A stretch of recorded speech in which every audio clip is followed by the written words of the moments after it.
Welcome. Okay.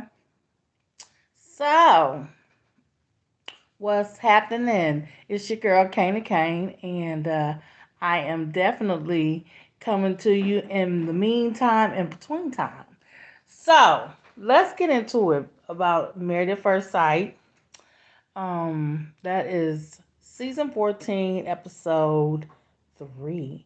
And we are still on to the marriage ceremony part of episode 3, and the receptions that's going down, which truthfully, my two favorite people, I don't know why they're my two favorite people, is Noy and Steve. And I think they're my two favorite people because um they have history as far as traditional arranged marriages. I think it goes into the Asian culture, and so their arranged marriage just makes sense. So I don't know. They just seem like a lovable pair, and I think that out of all of the couples between Jasmina and Michael, and maybe Katina and Elijah, they might be my three picks that make it. Forget what the episodes show you, the up and coming episodes are showing you. I think that those three may make it, and even the surprising couple, which is Mark and Lindsay. But let me get back to Steve and Noy. Um, their ceremony was so beautiful and touching. I felt like they expressed a lot, and just knowing that Noy was raised in a concentration camp, really had her in touch with her history of what her land sometimes people go through. And so I feel like it's going to help her understand not only the liberty that she lives in right now, living here in America, but just how liberal she can be with her marriage. So it's just going to be a joy to see them through their process. When she found out that Steve did not have a job, I really thought she took it really well. I felt like she was real understanding. I just really liked that about her. She didn't trip. She didn't go into, oh my God. It was kind of, you seen her facial expression like dun dun dun. Oh no, but it ended up being okay. And also, I wanted to give a shout out to the 4 people who watched my first video. Thank you. I don't know who you are, but thank you for your support. Sometimes you got to start small, and I am starting back. So I'm just excited that people are watching me no matter what. I don't care.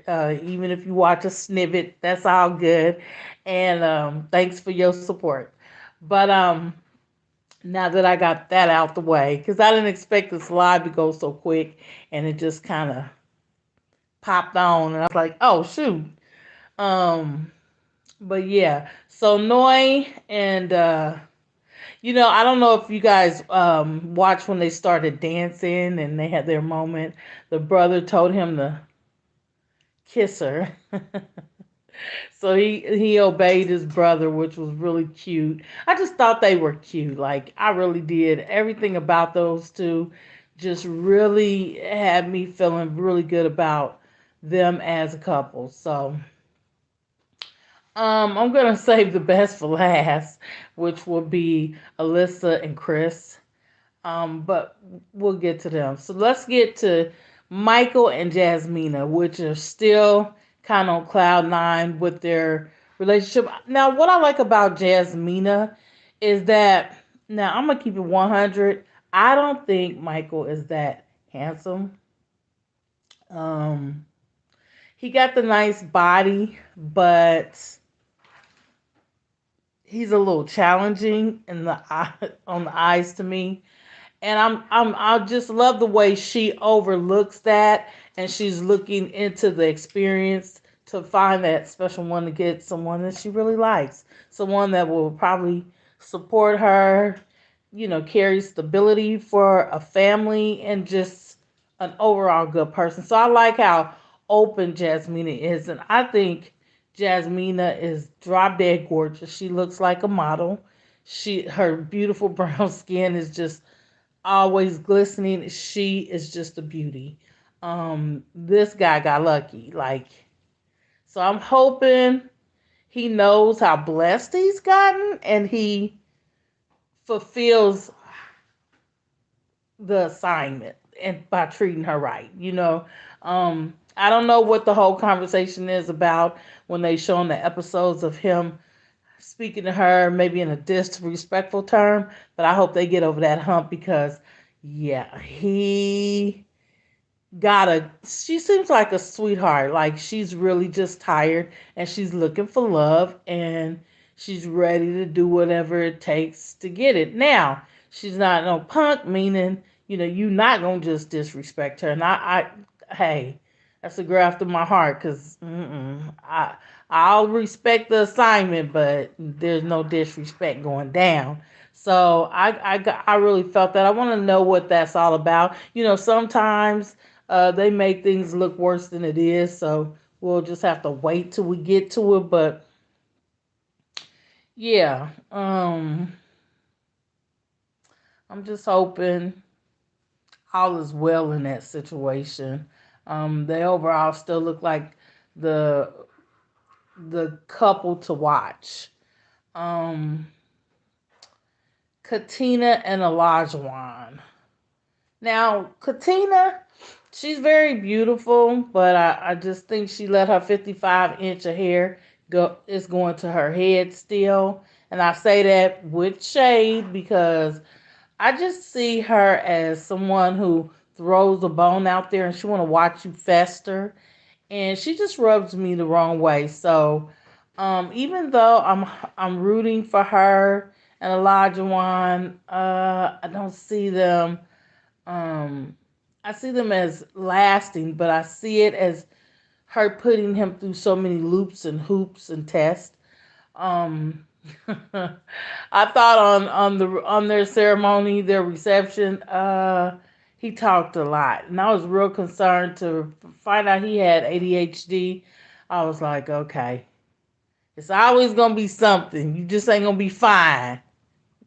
So even with her, she's pretty, but there's something to her that just I see a caution sign with her, and it's not good, but it's still. I think he's so smitten with her being beautiful and being even somewhat of what he wanted. He's willing to deal with whatever with her, and because he's so attracted to her.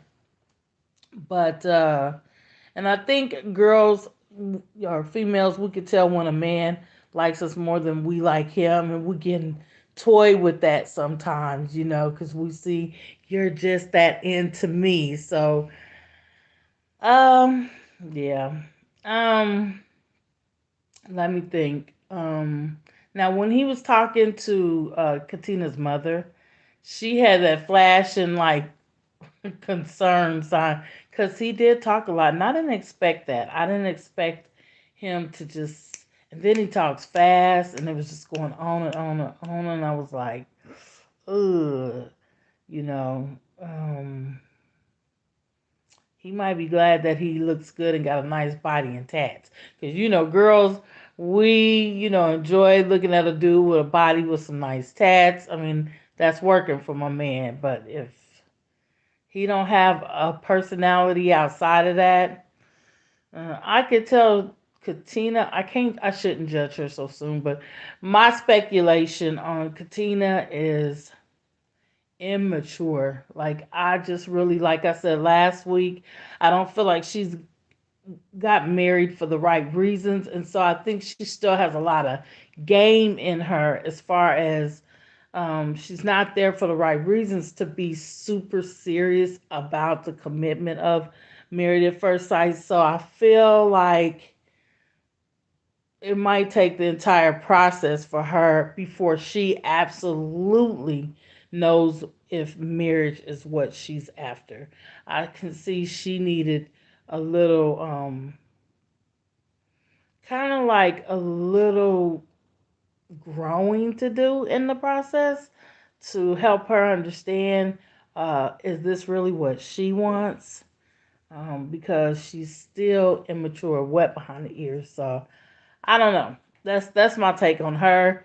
I'm not feeling her whole attitude. It's like, I don't know what the episode brings fully, but just that initiating uh prompt that they showed her, like her phone, and maybe some guy is in her phone and is taking him to a limit. It just seemed like she had a little smirk on her face, like she was loving every minute him unraveling. And I'm just like, that just seems like the kind of person she is, for real, for real, for real, because she's not totally there for the process. She's just there thinking, oh, I want to get married. I don't want to be the last person out of my friends. And again, that is so childish and immature to let that be the reason why you want to be married.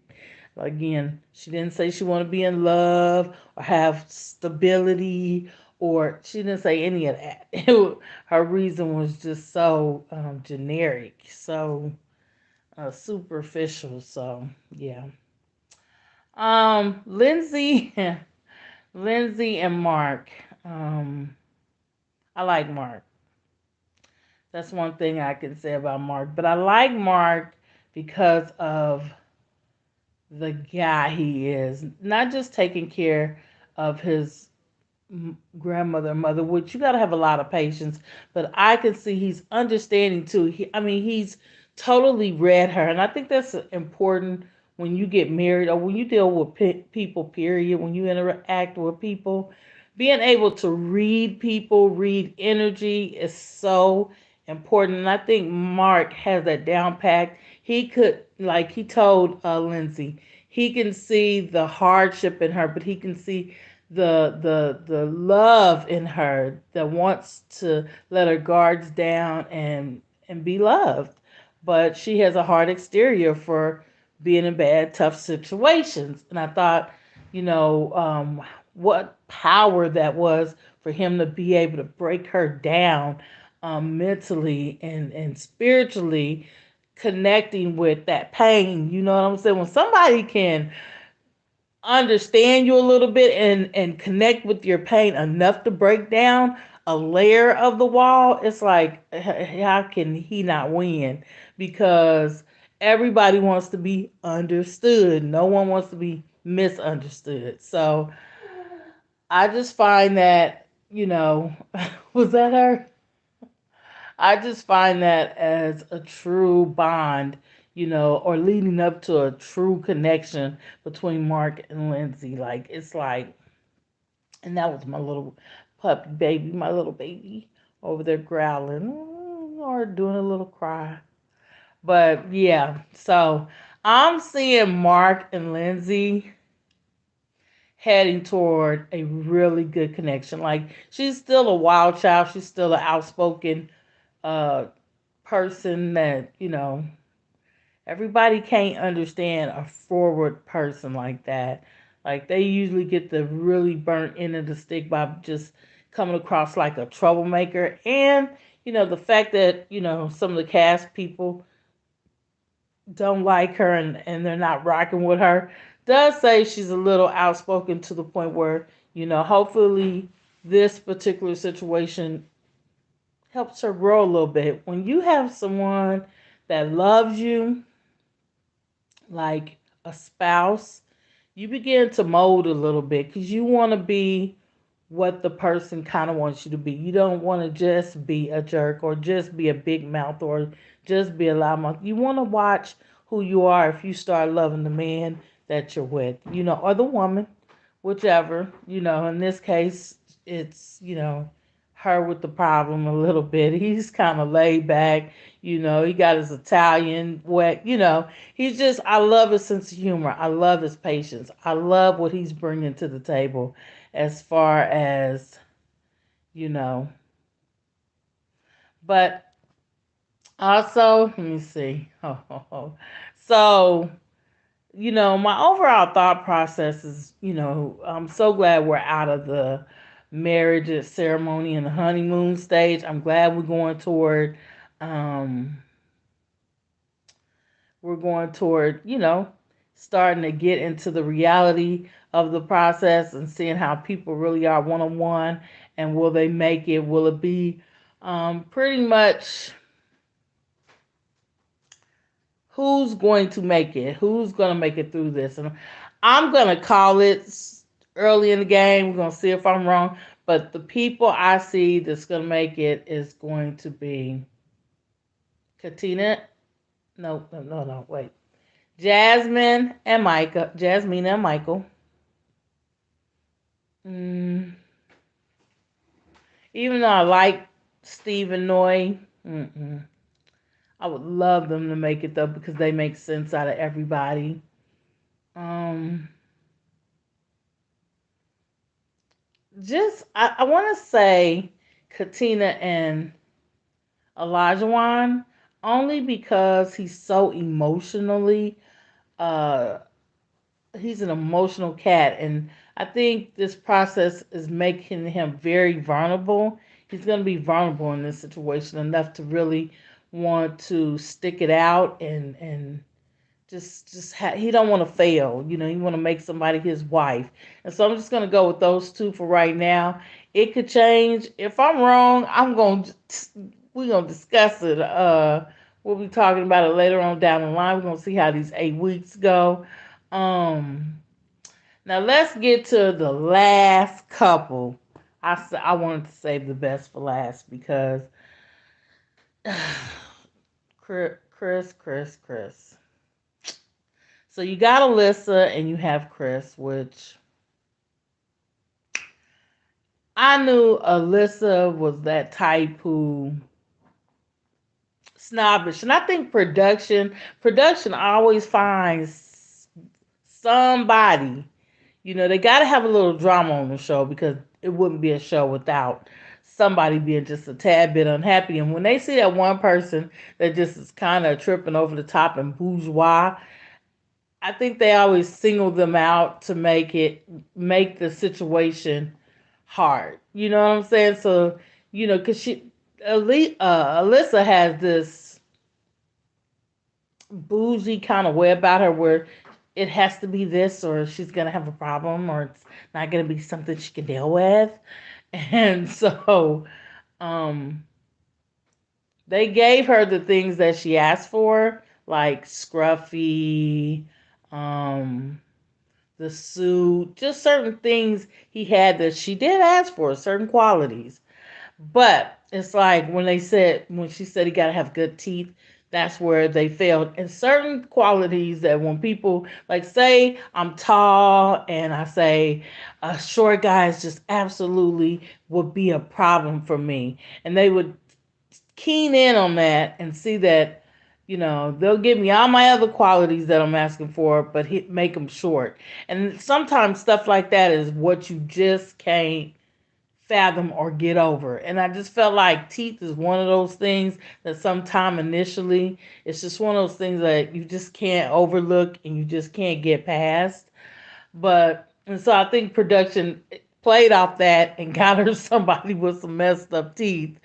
And initially that's gonna be something somebody can't just get over, even though he can always get his teeth fixed. I think that I hope that Alyssa can get past the point because she came on here to look for love, and I hope that she can look at it in that manner and look over something that can be fixed and look at the process like I signed up for this process.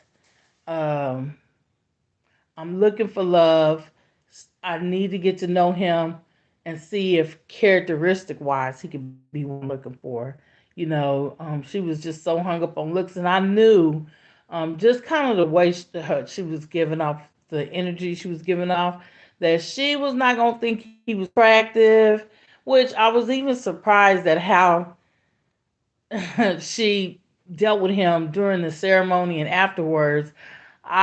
Even though, one of the things her friend and family said about her, that her facial expression will give it away. She can't hide the way she feel. I felt like she told enough of how she felt a little bit. She wasn't harsh with it, but her facial expressions definitely let us know that she was not feeling his looks.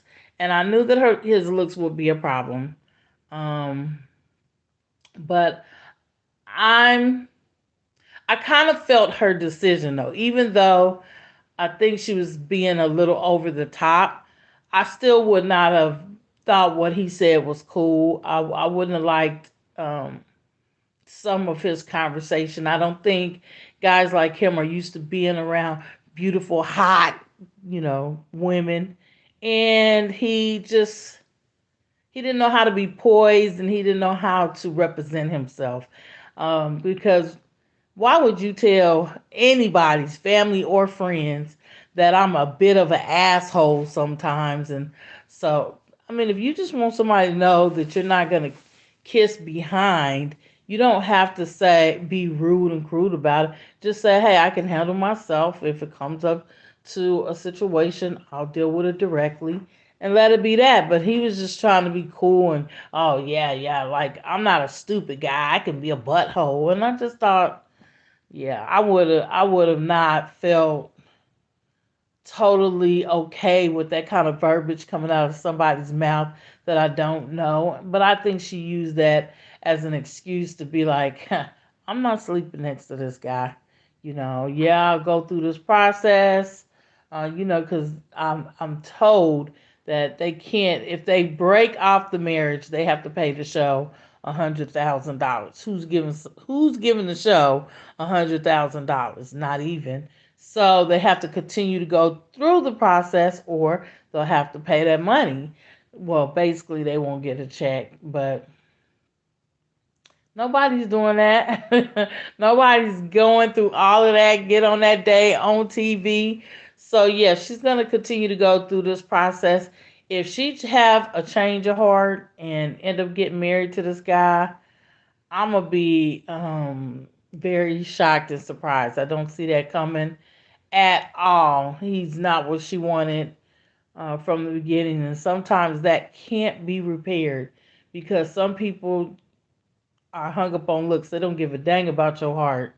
They don't give a dang about how nice you are or how financially secure you are. It's still all about looks, and a lot of people are shallow, and no one at being real, not too many people want a good heart versus good looks, and that's just real. So yeah, it was so far the season is starting pretty okay. I'm satisfied so far. You knew everybody wasn't gonna be cha cha for everybody, but yeah, so far is the show is giving what it's supposed to give. So I'm excited. I'm waiting for the next episode.